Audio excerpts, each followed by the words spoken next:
You're a battle-scarred Mongol commander. You've witnessed horrors that would break most men.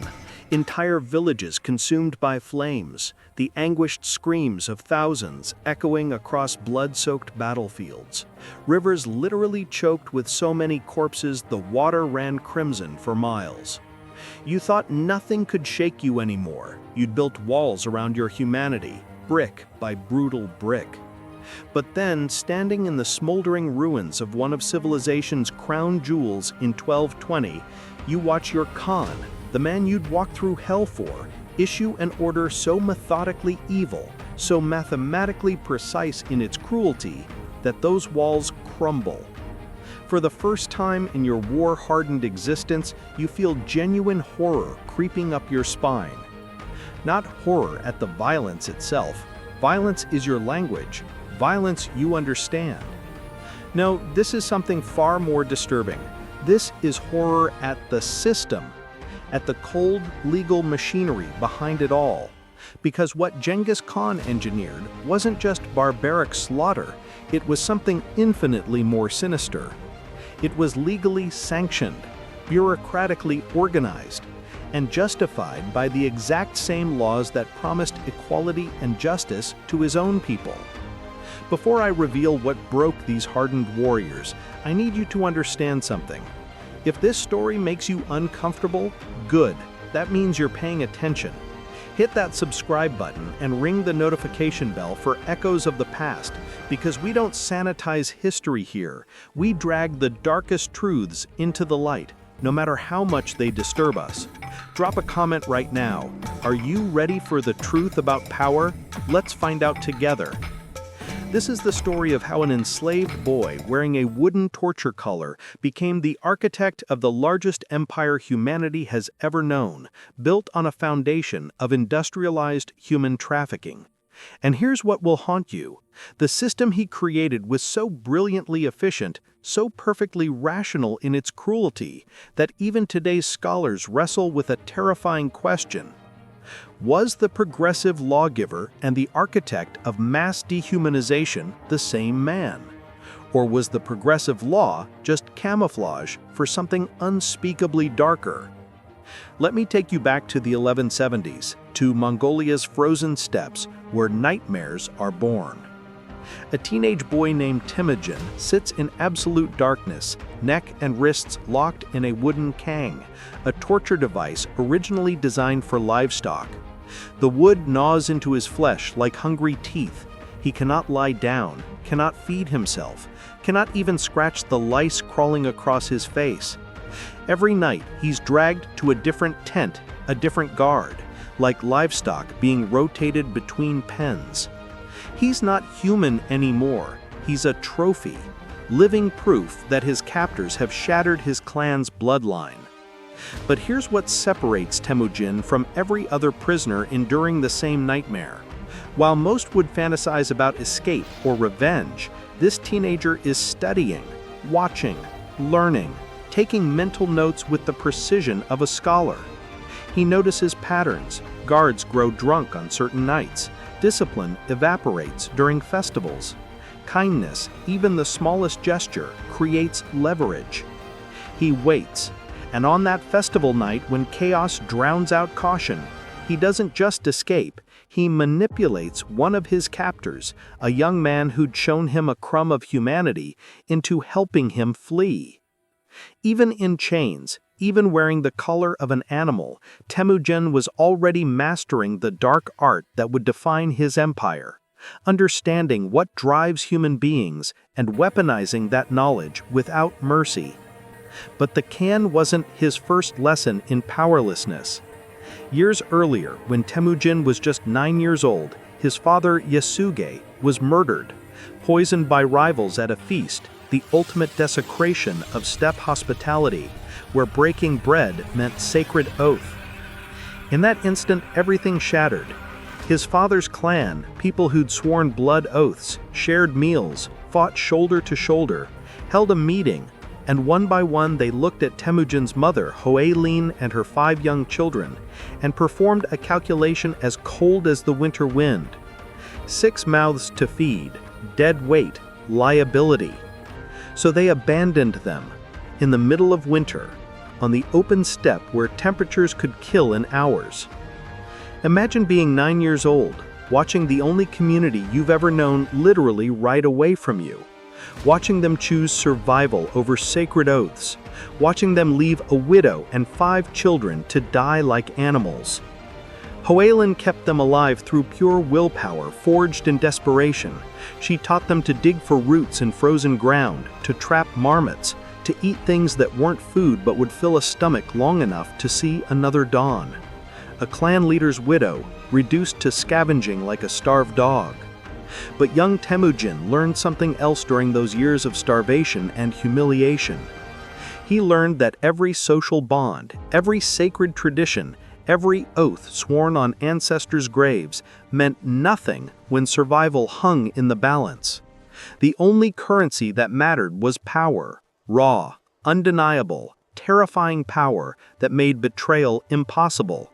Not because people were loyal, but because the cost of disloyalty was so catastrophically high to even contemplate. These experiences, the abandonment, the slavery, the escape, didn't just forge a conqueror. They created something far more dangerous. A man who understood that society itself was broken at its foundation, and who possessed the ruthlessness to rebuild it according to a completely alien logic.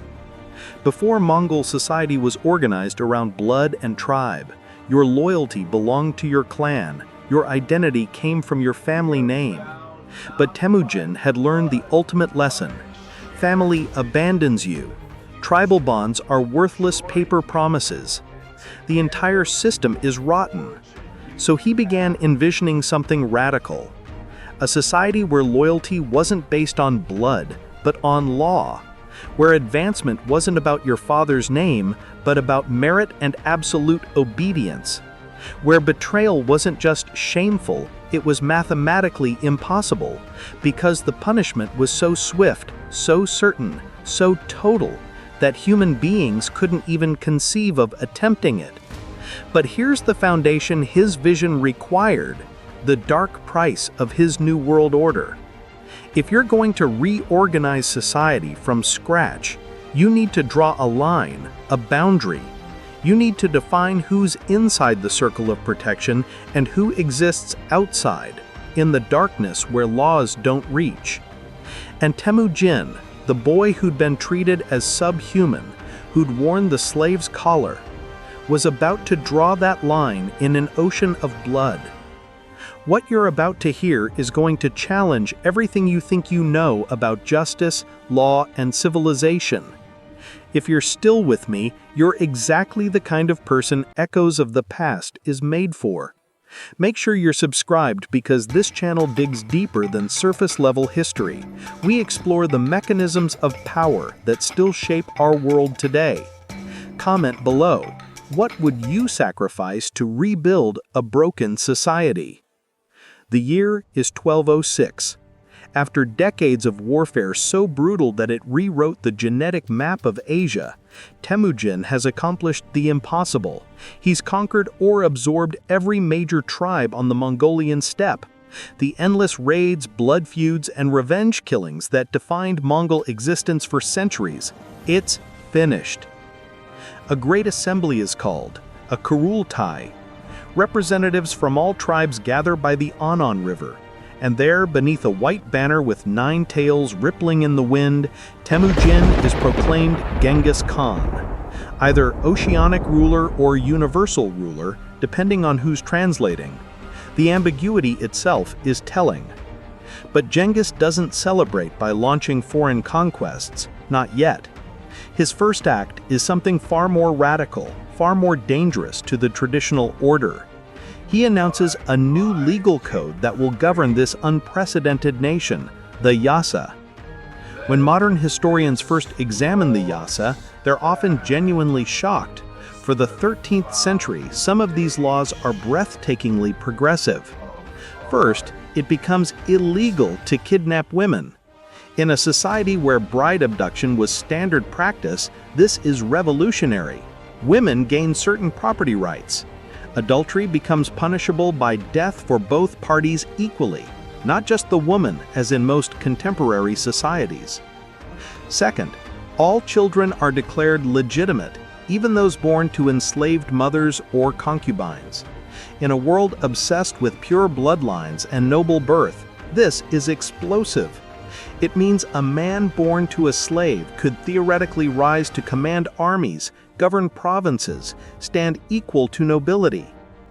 Third, religious tolerance is mandated by law. Christians, Muslims, Buddhists, shamanists, all can practice freely. Genghis himself consulted with religious leaders from multiple faiths. In an era of religious warfare and crusades, this is genuinely enlightened. Fourth, a meritocracy is established. Military promotion isn't based on noble birth, but on demonstrated ability. A shepherd could become a general if he proved his worth on the battlefield. And perhaps most tellingly, it becomes illegal for any Mongol to be enslaved. If a Mongol is captured by enemies, any other Mongol who encounters them is legally obligated to free them or face severe punishment themselves.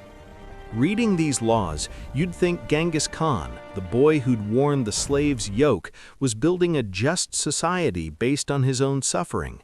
You'd think trauma had taught him empathy.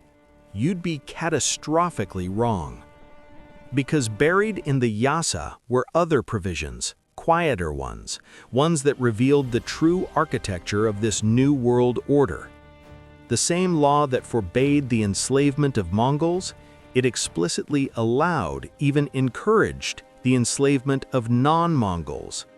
The same law that mandated helping enslaved Mongols escape, it prescribed the death penalty for anyone who helped a non-Mongol slave escape. Religious tolerance? Absolutely, as long as you paid your taxes and provided tribute when demanded. And part of that tribute could be, often was, human beings. Do you see the architecture now? Do you see the genius and the horror of it? He didn't abolish slavery, he weaponized it.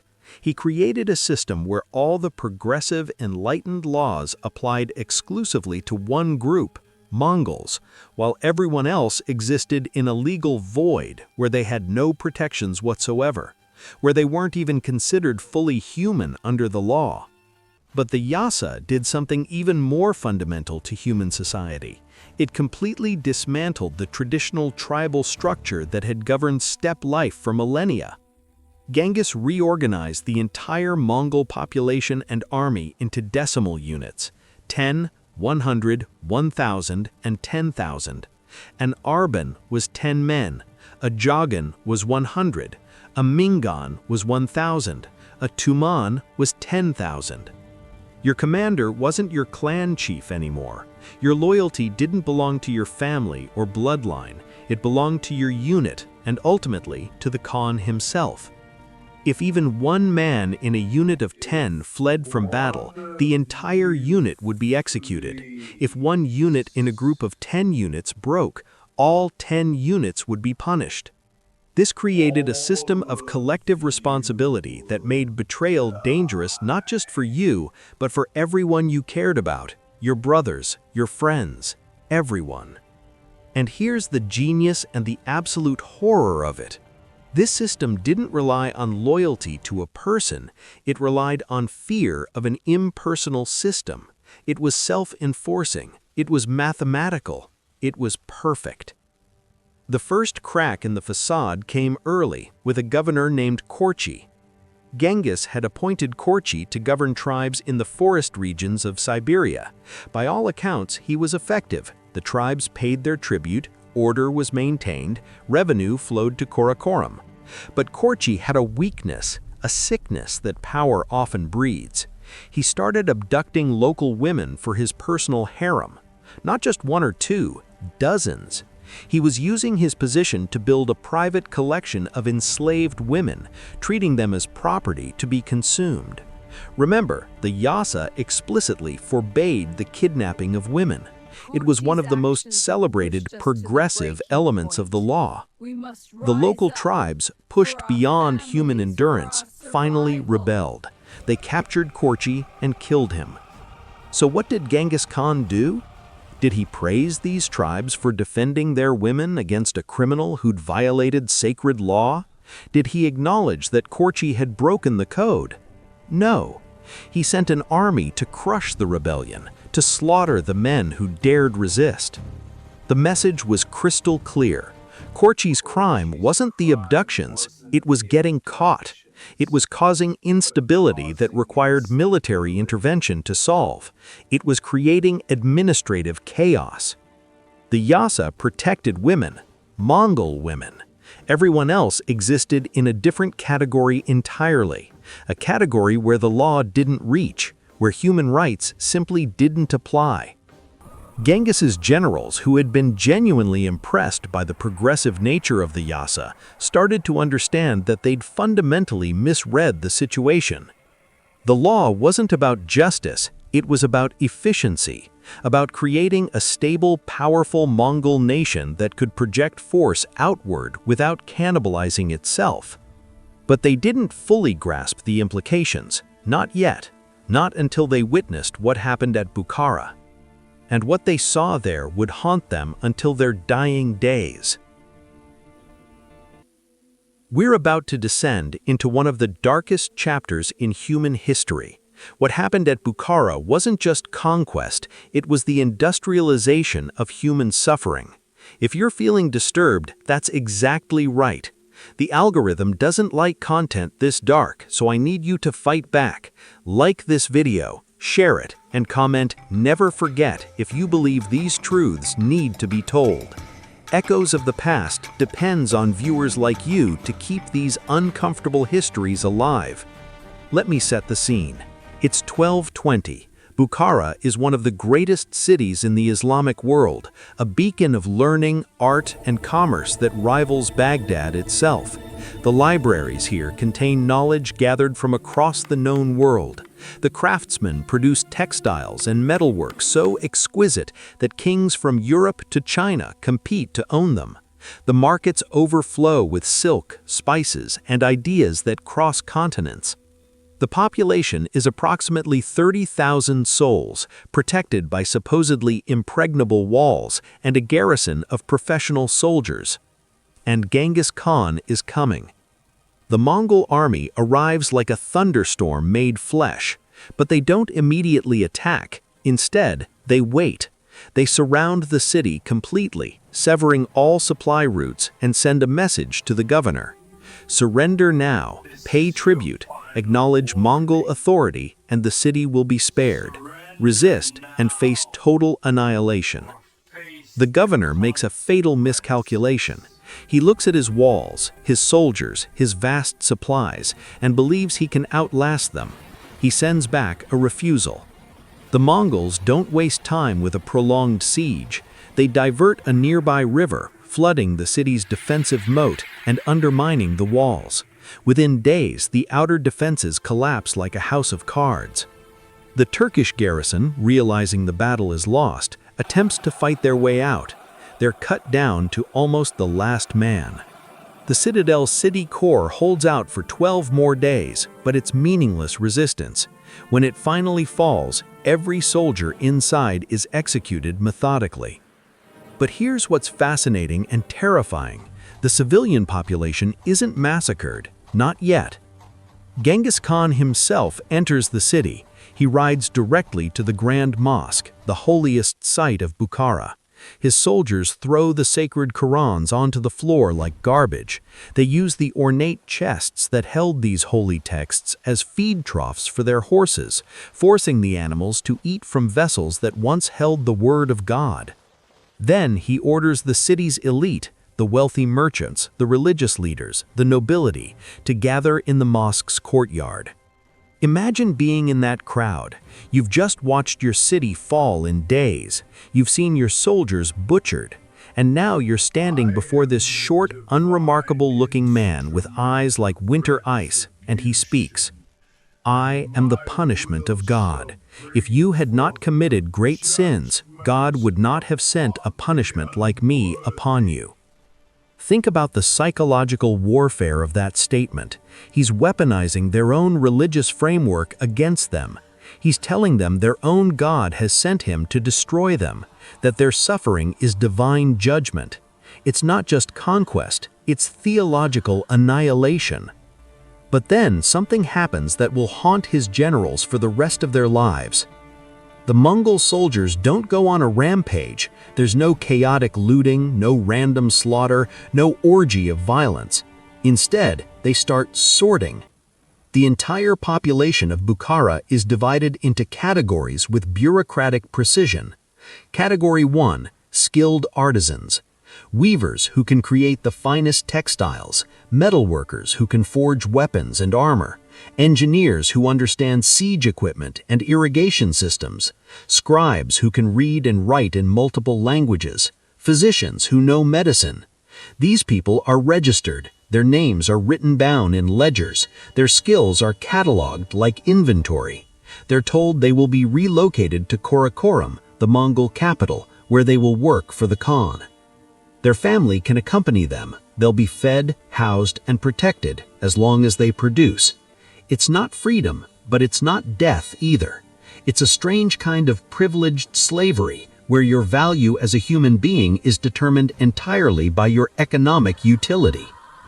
Category 2, young, able-bodied men.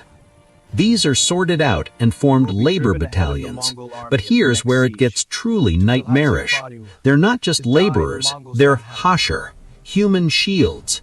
In the next siege, these men from Bukhara will be driven ahead of the Mongol army like cattle. They'll be forced to fill in moats with their own bodies, to scale walls and absorb the first wave of arrows, to die so that Mongol soldiers didn't have to. It's psychological warfare elevated to an art form.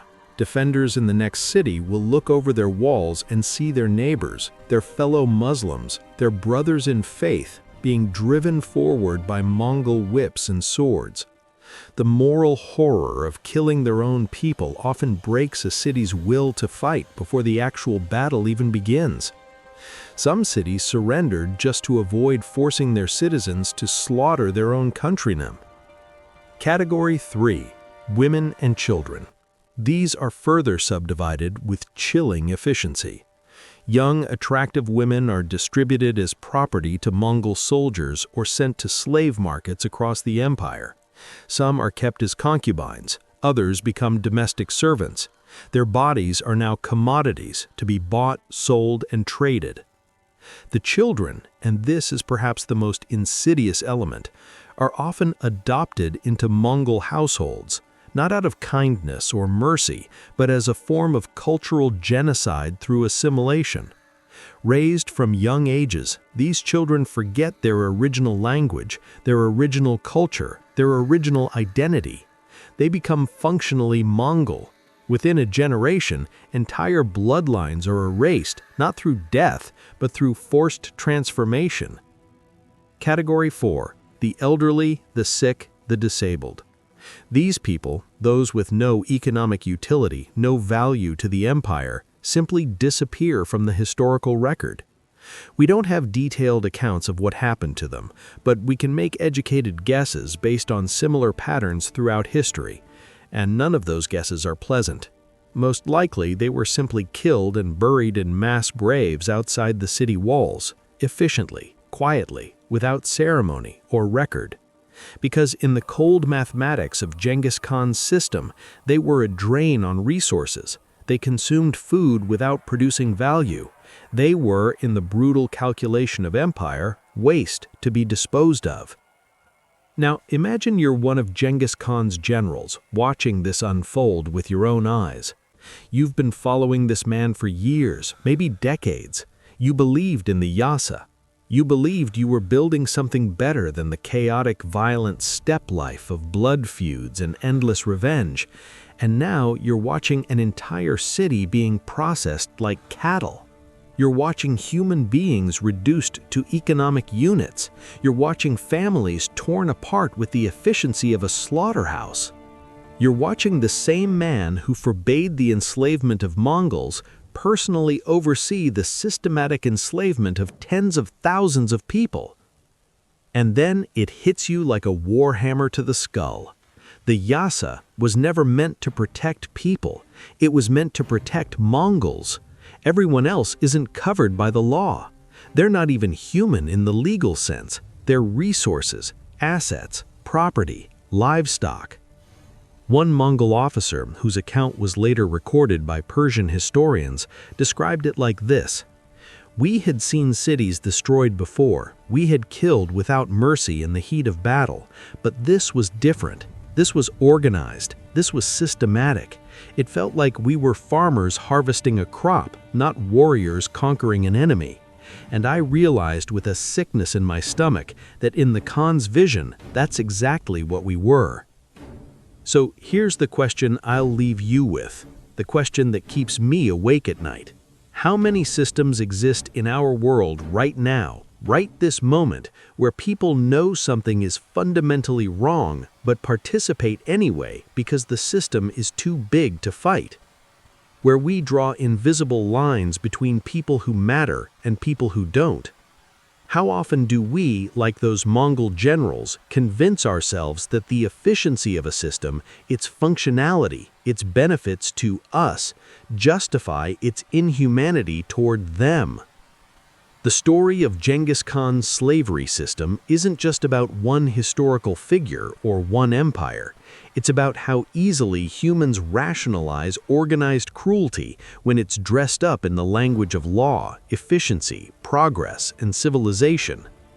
The boy who wore the slave's yoke became the man who built an empire on systematic enslavement, and he did it not through chaos, but through order, not through mindless brutality, but through careful legal architecture. That should terrify us far more than any tale of simple savagery. If you found this deep dive into the darker mechanisms of history valuable, you need to subscribe to Echoes of the Past. We don't sanitize the past here. We don't make it comfortable. We examine how power actually works, how systems of exploitation get built, and how they persist across centuries into our present day.